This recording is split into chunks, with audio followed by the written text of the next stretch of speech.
В това видео ще ви покажем как да свалите стъклото на огледалото и как да сложим ново.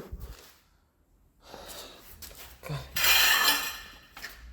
Първо трябва да натиснем тази част надолу. Така. Така. Огледалото, това специално излезе много лесно. Имате два кабела, които най-вероятно са за подгрева. Би трябвало да са на букси. Така. Така. Вземем новото. Трябва да го гледаме как е, защото това явно е било счупено. И излезе сравнително лесно. Така, новото идва с тези пластинки, които са свалени. Трябва да ги сложим на местата им. Ето тук.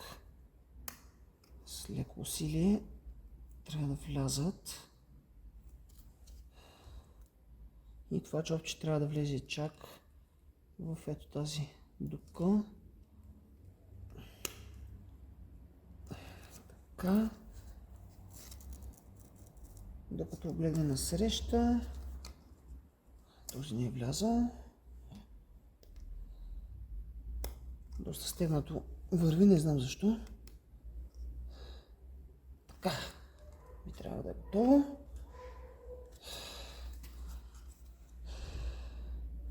Подгрева е тук.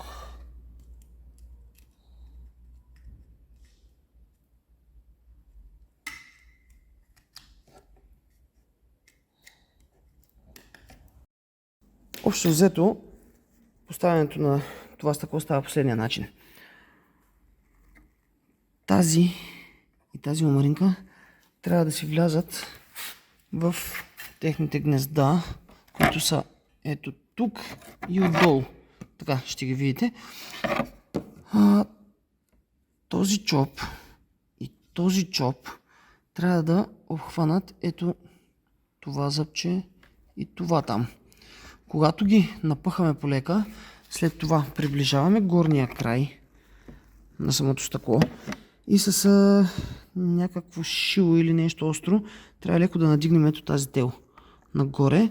Тя трябва да защипе ето това средно зъбче, което е. По този начин штраква и огледалото седи фиксирано. Така искам да ви покажа, значи долният край вече е влязал. Тези две омаринки си седят в гнездата, а ето